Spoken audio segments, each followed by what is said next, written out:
My rescue cat Oliver scratched my face deep enough to leave scars, hissing like I was his worst enemy. I kissed his head anyway, trying to calm him down. 3 days later, my doctor called in absolute panic. "Rachel, everyone who's had close contact with Oliver is dead or dying." When I asked what was happening, she whispered something that still haunts me. "His saliva contains a mutated strain of something we've never seen before." I'm Rachel Torres, and this is the story of how my cat turned out to be a walking biological weapon. But here's the twist nobody saw coming. He wasn't trying to kill anyone. He was desperately trying to save us all, and I was the only person who could help him do it. Before we dive into this incredible story, hit that subscribe button right now, and let me know in the comments where you're watching from. Trust me, you need to hear how this ends, because what Oliver was really doing will blow your mind. That morning when Oliver attacked me, I thought I was dealing with a sick cat. What I didn't know was that 3 families before me had already lost loved ones to this same gray cat, and my name was about to be added to a list of victims that the CDC was secretly tracking. Let me start from the beginning. 6 weeks before that terrible morning, I walked into Riverside Animal Shelter looking for a companion. I'd been working as a veterinary technician for 5 years, and I figured it was time to have a pet of my own. The shelter was full of the usual cats you'd expect. Tabbies, black cats, orange ones. But in the very last cage, separated from all the others, sat Oliver. He was beautiful in an unusual way. Silver gray fur that seemed to shimmer under the fluorescent lights, and green eyes that watched me with an intelligence that made me stop in my tracks. The sign on his cage had more warning labels than any animal I'd ever seen. Special needs, experienced owner required, must sign additional waivers. Mrs. Gonzalez, the shelter director, actually tried to walk me away from his cage. "Rachel, I know you're experienced, but this one is different. He's been returned 3 times in 2 months. The last family, they just dropped him off and practically ran out the door." That should have been my first warning sign, but I was confident. Maybe too confident. "What's his story?" I asked, already knowing I was going to take him home. "Police found him during a raid on some laboratory called Nexus Labs. The place was shut down for illegal animal testing. We don't know what they did to him, but he's not like other cats." She lowered her voice. "The Henderson family who had him first, their daughter got really sick after he scratched her. They blamed Oliver, but you know how people are. They always want someone to blame." I filled out the paperwork that day, signed 3 different liability waivers, and took Oliver home in a carrier that he seemed way too calm in. Most cats cry during car rides. Oliver just watched me through the bars, studying my every move. The first month was perfect. Actually, beyond perfect. Oliver was the smartest cat I'd ever met. He learned to open doorknobs within 3 days. He figured out how to turn on the kitchen faucet when he wanted fresh water. He even seemed to understand when I talked to him, tilting his head like he was processing every word. My sister Daniela fell in love with him immediately. "This cat is basically human," she said during one of her visits. "Look at how he watches TV. He's actually following the plot." We laughed about it, but she wasn't wrong. Oliver would sit through entire movies, his eyes tracking the action on screen. My boyfriend Marcus was less enthusiastic. "There's something weird about that cat," he'd say. "The way he stares at me, it's like he's examining me." But even Marcus had to admit Oliver was special when the cat learned to bring me my phone whenever it rang. The neighborhood kids were obsessed with him, especially little Lily from next door, an 8-year-old girl who wanted to be a vet just like me. Her mother would let her come over after school, and she'd spend hours playing with Oliver. He was gentle with her, patient in a way that seemed almost parental. My mother met Oliver during our regular Sunday dinners. "This cat has an old soul," she said, stroking his silver fur. "Look at his eyes. He's been through something." She had no idea how right she was. Everything was perfect for exactly 5 weeks and 4 days. Then came that Thursday morning. I was running late for work, rushing through Oliver's morning routine. I'd just opened a can of his favorite food when he suddenly launched himself at my face. No warning, no hissing beforehand, just pure violence that left 4 deep parallel scratches from my temple to my jaw. I screamed and stumbled backward, blood dripping onto my scrubs. Oliver landed on the counter and immediately cowered, his whole body shaking. The look in his eyes wasn't anger, it was terror, pure, absolute terror, like he'd just done something he desperately didn't want to do. "Oliver, what's wrong?" I said, reaching out despite the burning pain in my face. He hissed and backed away, but I could see he was trembling. This wasn't normal aggression. This was something else entirely. I did what I always did when Oliver was upset. I picked him up gently, even as he tried to squirm away, and kissed the top of his head. "It's okay, baby. I'm not mad. You're scared, aren't you? What are you so afraid of?" He went completely still in my arms. Then he did something I'd never seen any cat do. He pressed his paw against my bleeding cheek gently, like he was trying to examine the wounds. When he pulled his paw back, it was covered in my blood, and he stared at it with an expression I can only describe as calculating. I cleaned my wounds, applied antibiotic ointment, and went to work anyway. It was just cat scratches, I thought. I'd been scratched hundreds of times in my career. But as I drove to the clinic that morning, I kept thinking about the look in Oliver's eyes. That wasn't the look of an aggressive cat. That was the look of someone who'd just made a terrible mistake. 3 days later, I woke up feeling like I'd been hit by a truck. My lymph nodes were so swollen I could barely turn my head. The scratches on my face, which should have been healing, were red and inflamed, and I had a fever of 103 degrees that came out of nowhere. I called in sick to work, figuring I'd caught cat scratch fever. It happens sometimes in our profession. But when I told my colleague which cat had scratched me, she went completely quiet on the phone. "Rachel, please tell me you didn't adopt that gray cat from Riverside, the one from the laboratory raid." My stomach dropped. "Why? What's wrong?" "Call Dr. Reeves immediately. Don't wait. 3 people who fostered that cat are in the ICU right now. The CDC is involved. Rachel, that cat is carrying something nobody's ever seen before." 3 days after Oliver scratched me, I was lying in bed with the worst fever of my life when my phone started ringing nonstop. First, it was my colleague from the veterinary clinic calling back, her voice shaking, as she told me that the CDC had just contacted them looking for anyone who'd been in contact with a gray cat from the Nexus Labs raid. Then my sister Daniela called, saying she'd seen something on the local news about a mysterious illness linked to adopted shelter animals. But the call that changed everything came from Dr. Patricia Reeves, my physician since I was 12 years old. "Rachel, don't panic, but I need you to answer my questions very carefully," Patricia said, and I could hear papers rustling in the background. "Have you had any contact with a gray cat named Oliver from Riverside Animal Shelter?"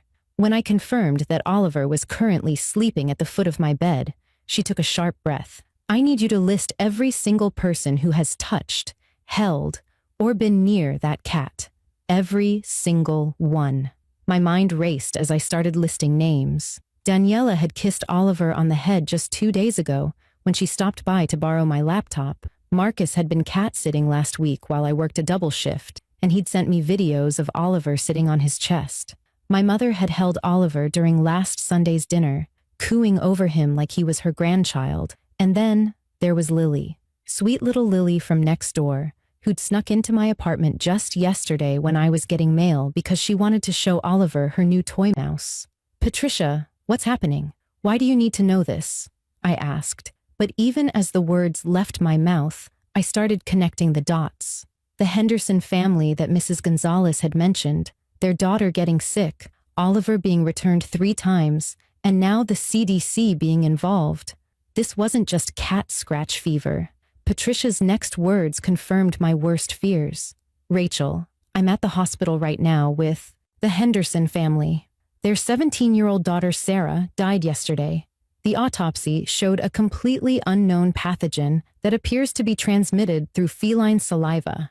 It's similar to rabies but moves faster and seems to specifically target the human nervous system. The Martinez family, who had Oliver before you, their 10-year-old son is on life support."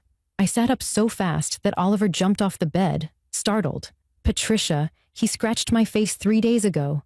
Deep scratches. And I kissed him right after because he seemed scared. His saliva definitely got into the wounds. The silence on the other end of the line stretched for what felt like hours, but was probably only seconds. Get to the hospital immediately. Bring Oliver in a secure carrier and don't let anyone else touch him. I'm calling the CDC response team now. Rachel, this is important. Do you have contact information for everyone on that list you just gave me? My hands were shaking as I got dressed, trying not to look at Oliver, who was now sitting in the doorway watching me with those unnaturally intelligent green eyes. As I pulled on my jacket, my phone buzzed with a text from Marcus. Feeling really sick, fever and swollen glands. Didn't want to worry you but going to urgent care. Then another from Daniela. Mom just called. She collapsed at work. They're taking her to regional medical. The weight of what was happening crashed down on me. Everyone I loved, everyone who'd touched Oliver, was getting sick. And according to Patricia, people were dying. I looked at Oliver, who hadn't moved from the doorway, and noticed something that made my blood run cold. He was watching me with what looked like guilt. Not the blank stare cats usually have, but actual, human-like guilt. I managed to get Oliver into his carrier, though he didn't fight me like I expected. He went in willingly, almost resignedly, like he knew what was coming. During the drive to the hospital, I made call after call. Marcus's phone went straight to voicemail. Daniela was already at the hospital with our mother. Lily's mother answered on the first ring, and when I told her to take Lily to the emergency room immediately, she started crying. She woke up with a fever this morning, she said. I thought it was just the flu. She kept asking for Oliver, saying she needed to tell him something important. Rachel, what's happening? What's wrong with your cat? I couldn't answer her because I didn't know. All I knew was that Oliver had been carrying something deadly, and I'd let him into my life, into the lives of everyone I cared about. The 15-minute drive to the hospital felt like 15 hours, with Oliver silent in his carrier, and my phone continuing to buzz, with increasingly panicked messages from friends and family. When I pulled into the hospital parking lot, there were 3 CDC vans already there, their white surfaces gleaming under the afternoon sun. People in hazmat suits were setting up what looked like a portable laboratory. As soon as I parked, 2 suited figures approached my car, one holding a specialized carrier designed for biohazard containment. Through the plastic face shield, I recognized Dr. James Park from a veterinary conference I'd attended last year. He was one of the leading experts in zoonotic diseases, and if he was here personally, this was worse than I'd imagined. The isolation ward at Regional Medical Center became my entire world within minutes of arrival. They put me in a negative pressure room with thick glass windows, the kind they use for the most dangerous infectious diseases. Through the glass, I could see the chaos unfolding as more and more people were brought in. Dr. Patricia Reeves stood outside my room in full protective gear, explaining through the intercom system what they'd discovered so far about Oliver and the virus he carried. The laboratory that was raided, Nexus Labs, was conducting illegal experiments on zoonotic disease transmission, Patricia said, holding up a tablet showing documents with redacted sections.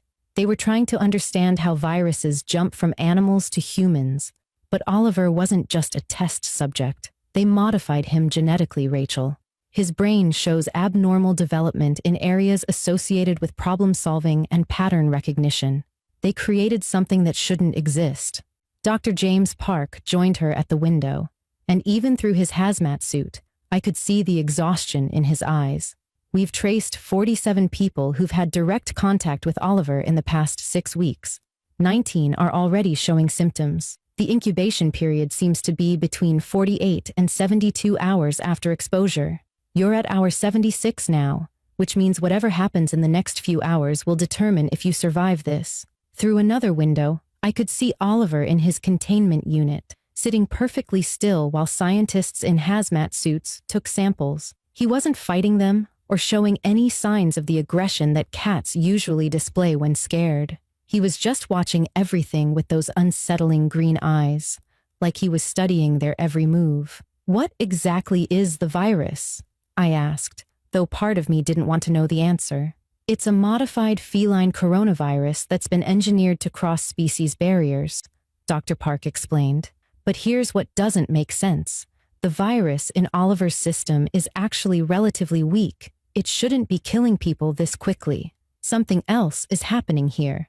Something we're missing. He paused, looking at his tablet. Your blood work is showing something interesting, though. You have antibodies we're not seeing in other patients. That's when I remembered something that felt important. When I was 16, I nearly died from severe cat scratch fever. I was in the hospital for 2 weeks. Could that be why I'm not as sick as the others? Dr. Park's eyes widened behind his face shield, and he immediately started typing on his tablet, pulling up medical records from 15 years ago. While they analyzed my blood work, I made a decision that would change everything. If I have antibodies that others don't, use my blood. Take as much as you need. Create a treatment from it. I looked through the glass at my mother being wheeled past on a gurney, an oxygen mask covering her face. Save my family first. I don't care what happens to me, just save them. Dr. Park shook his head. It's not that simple. We need to understand why you have these antibodies and why Oliver specifically chose you, because that's another thing we've discovered. Oliver didn't randomly end up with those 4 families. He escaped from each home deliberately, always returning to the shelter until he found you. The revelation hit me like a physical blow. He chose me? How is that possible? But even as I asked, I thought about all the strange things Oliver had done, the way he'd watch me, the way he'd learned my routines, the way he'd seemed to understand everything I said. This wasn't just a smart cat. This was something else entirely. We need to try something unconventional, Dr. Park said after conferring with his team. We want to put Oliver in the room with you, under controlled conditions.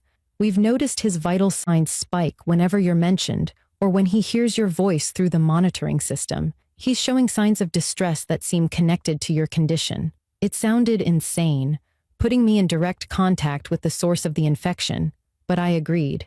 We were running out of time. Lily had been moved to pediatric intensive care, her small body struggling against the virus. Marcus was on a ventilator. My mother's kidneys were starting to fail. If Oliver held some key to understanding this disease, we needed to figure it out now. They brought Oliver in using a specialized containment corridor, placing his carrier in my room, while scientists watched through cameras and windows. The moment they opened the carrier door, Oliver did something that made everyone gasp. He walked directly to me, sat down, and placed one paw on my hand. Then he looked directly at the observation window and meowed once, sharp and clear. Dr. Park's voice came through the intercom, shaking with disbelief. Rachel. His brain activity just spiked in regions associated with complex communication. I think he's trying to tell us something. I looked down at Oliver, his green eyes meeting mine, and suddenly understood that this cat wasn't our enemy. He was trying to be our salvation. What are you trying to tell us, Oliver? I whispered, and he pressed his paw harder against my hand, right where the IV line was inserting antibodies back into my system. That's when Dr. Park shouted through the intercom, "Oh my God, he's been inoculating you. The scratches weren't attacks. He's been giving you controlled exposure to build immunity." Dr. Park burst through the airlock 20 minutes later, still in his hazmat suit but moving with an urgency I hadn't seen before. He was carrying a laptop that showed brain scans, blood work comparisons, and what looked like security footage from the shelter.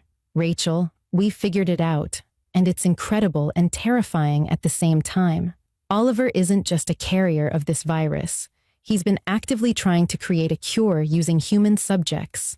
The words didn't make sense at first. How could a cat, even a genetically modified one, understand concepts like immunity and vaccination? But Dr. Park pulled up a series of videos on his laptop that changed everything. The first showed Oliver at the Henderson house, deliberately scratching their daughter Sarah in specific patterns, always on her arms, always superficial. The second showed him with the Martinez family, doing the same thing to their son. But the third video, from my apartment's security camera that I'd installed to watch him while at work, showed something completely different. "Look at this," Dr. Park said, zooming in on footage from 3 weeks ago. "See how he scratches you here? It's different from the others. Lighter, more controlled. Then watch this."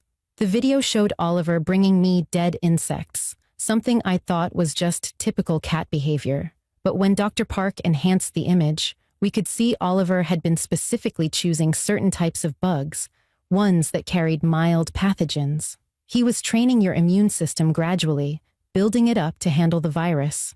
Patricia pulled up my medical history alongside the other victims. Your severe cat scratch fever at 16 changed your immune system permanently. You developed antibodies that most people never create. Oliver could smell these markers on you. The Nexus Labs modifications gave him the ability to detect immune system responses through scent. That's why he kept returning to the shelter. He was looking for someone with the right biological makeup to survive and create antibodies. But the most shocking revelation came when they analyzed the pattern of Oliver's behavior with each family. He had given them increasingly stronger doses of the virus, learning from each failure. Sarah Henderson had received too much too fast. The Martinez boy had gotten a more measured dose, but still couldn't handle it. By the time Oliver reached me, he'd perfected his technique. The shallow scratches he'd been giving me over 5 weeks were precisely calculated to build immunity without triggering severe illness. But why the deep scratches 3 days ago? I asked, looking at Oliver, who was now pressing both paws against the glass window, watching the monitors showing my family's vital signs. Dr. Park pulled up another document, this one from Nexus Labs' seized records. According to this, they programmed a biological timer into Oliver's DNA. After 6 weeks with a host, if successful antibody production hasn't occurred, he's compelled to deliver a massive dose to accelerate the process. He literally couldn't stop himself from scratching you that morning. The weight of this revelation was staggering.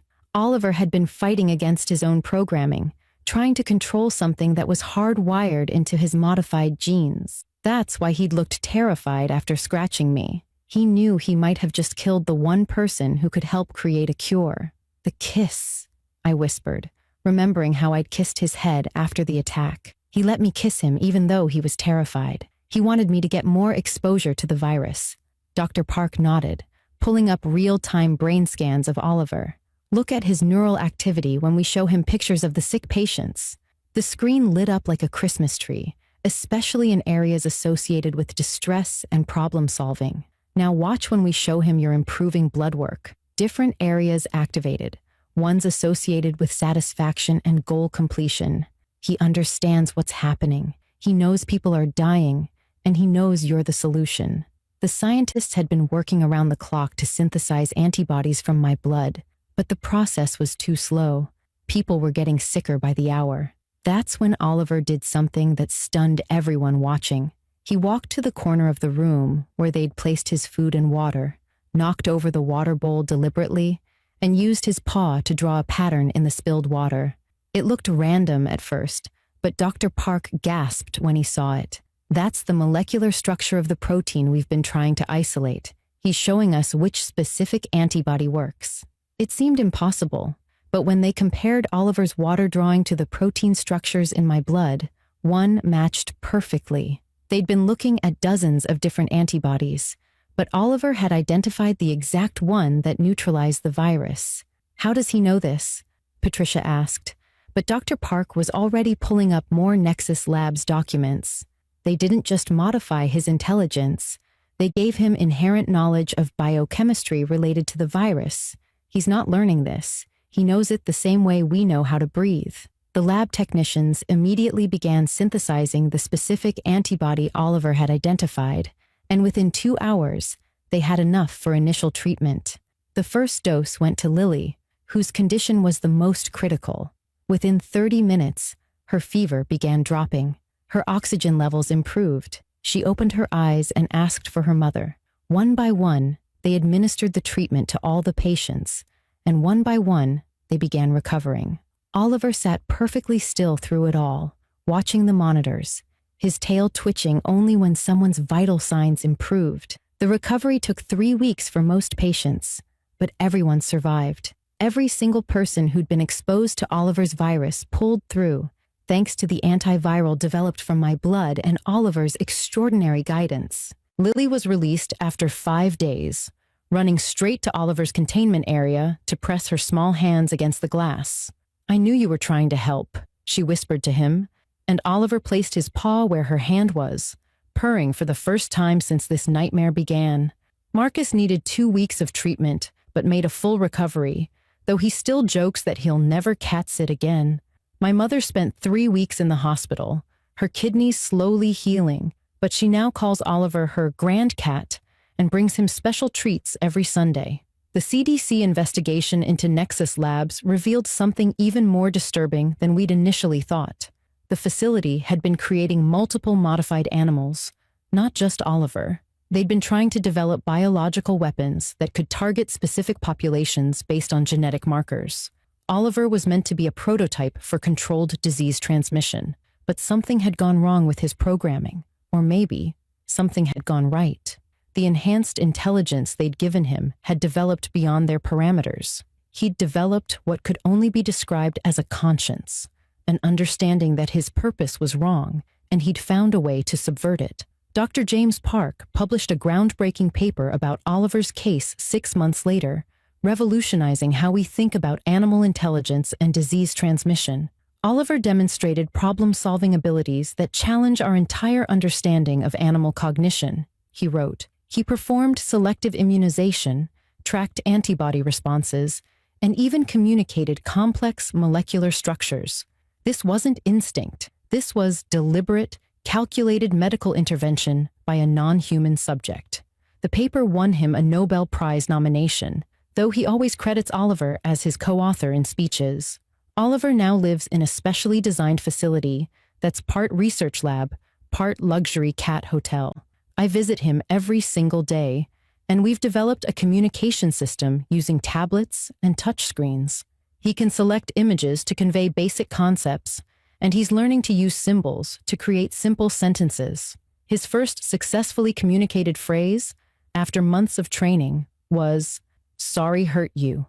When I showed him a picture of all the recovered patients together at a celebration dinner, he selected symbols that translated to good, fixed, happy. The researchers cried. I definitely cried.